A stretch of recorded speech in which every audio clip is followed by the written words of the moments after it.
प्यारे व्यूवर्स अस्सलाम वालेकुम। आज मैं तालीम की अहमियत पे बात करूँगा। तालीम की अहमियत का अंदाज़ा इस बात से लगा सकते हैं कि एक अनपढ़ आदमी को किसी का फ़ायदा सोच भी ले ना तो वो 1-2 बंदों का फ़ायदा बड़ी मुश्किल से कर सकता है, 1-2 बंदों के काम आ सकता है। और ये भी वो आदमी काम आ सकता है जिसको शऊर भी हो।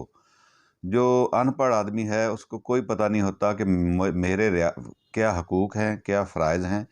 तो तालीम के लिए जो पाकिस्तान की रियासत के बेहतरीन शहरी बनाने के लिए तालीम तालीम की अहमियत बहुत ज़्यादा है।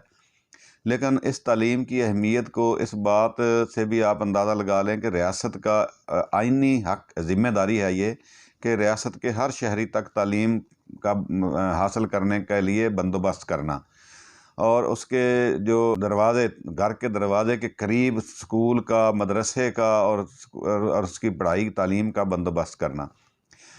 तो जो आदमी तालीम हासिल करता है वो डॉक्टर बनकर, इंजीनियर बनकर लाखों लोगों के भले करता है। नई-नई इंजीनियर नई-नई इजादात करता है, नए लोगों के लिए नई-नई सहूलतें ढूँढता है, जिससे लोग अपनी ज़िंदगी को आसान बनाने के लिए उनको वसाइल मुहैया होते हैं। जबकि डॉक्टर जो है वो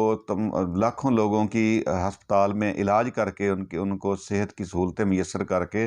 तो उनके काम भी आता है और ख़ुद भी उसकी ज़िंदगी अच्छी होती है। और जब बच्चा कोई तालीम से दूर रह जाए तो वो ज़्यादा चांसेस ये होते हैं, ज़्यादा यानी उसकी उम्मीद ये होती है कि वो माशरे में कोई फ़ाल किरदार अदा करने के काबिल नहीं है। ये शऊर वाले आदमी जो है ना अनपढ़ होते हैं उनके लिए ये बात है। तो बाज़ औक़ात जो अनपढ़ बच्चे होते हैं वो उनका गली मोहल्लों में इधर-उधर से कुछ बुरी बातें उसमें शामिल हो जाती हैं, जिनमें नशा, जिसमें चोरी-चकारी, जिसमें बद-अखलाकी, बदतमीज़ी, ये तमाम मामलात फिर बच्चे को इस नहज पे ले जाते हैं कि या तो वो कोई चोर या डाकू बन जाता है, या मंशियात का इस्तेमाल करके नशई बन जाता है, और या फिर माशरे में लड़ाई झगड़ा करके अमन का जो माहौल है उसको ख़राब करता है और माशरे में फ़साद का बायस बनता है। तो प्यारे व्यूवर्स, बात ये करनी है कि जब किसी भी वालिदैन के घर में बच्चा पैदा होता है तो हर वालिदैन का ये ख्वाब होता है कि मेरा बच्चा डॉक्टर, इंजीनियर बने, पढ़ लिख जाए, कोई अफ़सर बने, कोई मुलाज़म बने, अच्छा माशरे का अच्छा फ़र्द बने। लेकिन कितनी दुख की बात होती है कि रियासत जिसकी आइनी ज़िम्मेदारी होती है कि हर बच्चे तक तालीम को पहुँचाना, तालीम का इंतज़ाम करना और मुफ़्त तालीम का इंतज़ाम करना। तो इसमें मेरे ख़्याल में, मैं इतना सादा सा बंदा हूँ, तो मेरे ख़्याल में ये लाज़मी ये कानून भी होगा कि रियासत जो है बच्चे की तालीम अगर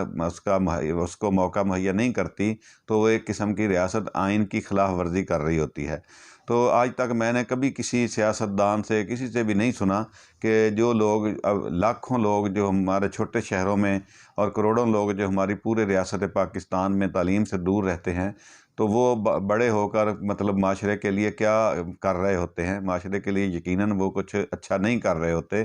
तो जो पढ़ लिख जाते हैं, जो बल्कि एंड तक जो डॉक्टर और इंजीनियर बनते हैं, तो वो तो पॉइंट, मेरा ख़्याल में पॉइंट कोई थोड़े से पॉइंट के हिसाब से होगा। 100 में से 10 होगा, 5 होगा, 15 होगा,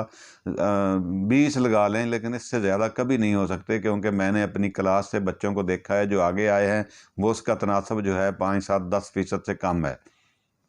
तो मेरी ये अपील है कि रियासत पाकिस्तान के ज़िम्मेदार इदारों से कि बच्चों की तालीम पर ख़ुसूसी तवज्जो दी जाए, क्योंकि तालीम से दूर रहने की वजह से बच्चे जो हैं वो पाकिस्तान जो है वो बहुत पीछे रह गया है। तो ना तो यहाँ पर कोई फैक्ट्रीज़ लग रही हैं, ना कोई यहाँ पे सनत का कोई लगाई जा रही है, ना ही यहाँ पे कोई ज़राअत के कोई अच्छे जदीद तरीक़ों से कोई ज़राअत की जाती है, और ना ही यहाँ पे कोई भी काम किसी दुनिया के बैनुल-अक़वामी लेवल के ऊपर जाकर किया जाता है। वही पुराने तौर तरीक़ों से ज़िंदगी गुज़र रही है। तो माशरे को इस भंवर से निकालने के लिए, पाकिस्तान के लोगों को इस भंवर से निकालने के लिए तालीम की अहमियत को ज़ोर देने और मेरी आवाज़ से आवाज़ मिलाकर इसको आगे बढ़ाने की बहुत ज़्यादा ज़रूरत है, ताकि ज़िम्मेदार इदारों तक मेरी ये आवाज़ पहुँचे और रियासत पाकिस्तान हमारे आने वाली नस्लों को तालीम के ज़ेवर से रोशनास करा सके। اور اگر کوئی منصوبے نامکمل ہیں تو ان پر توجہ دے سکے اور ان کو مکمل کرے، اور جو منصوبے چل رہے ہیں، جو اسکول چل رہے ہیں، جو کالج چل رہے ہیں، تو ان کو اچھے طریقے سے تعلیم کی جانب راغب کیا جائے، تاکہ تعلیم کا ان میں اچھا انتظام کیا جائے، اور پرائیویٹ اسکولوں سے بچوں کو یعنی زیادہ سے زیادہ بچوں کو پرائیویٹ اسکولوں سے سرکاری اسکولوں میں لایا جائے، کیونکہ لوگوں کے یہاں پہ جو معیار زندگی ہے وہ بہت ڈاؤن ہے، اور لوگوں کی آمدن جو ہے وہ ان کے اخراجات سے بہت کم ہے، تو یہ باری فیسیں جو لوگ ادا نہیں کر سکتے اور بچے پڑھنے سے رہ جاتے ہیں، وہاں پر سرکاری اسکول نہیں ہوتے یا ان میں کوئی تعلیم کا انتظام اچھا نہیں ہوتا، تو یہ تمام خامیاں ریاست دور کرے، میری آواز سے آواز ملائیں، اور میری آواز کو مجھ میں کوئی کمی کوتاہی ہوئی ہے تو اس کو درگزر کریں، اور اگر اس میں کوئی بہتری کرنی ہے تو مجھے کامنٹ سیکشن میں جا کر لکھیں، تاکہ میں اپنی اس کمی بیشی کو دور کر کے اپنی آواز آپ تک پہنچاؤں۔ میرے چینل کو سبسکرائب بھی کریں، شیئر بھی کریں اور لائک بھی کریں۔ شکریہ۔ السلام علیکم۔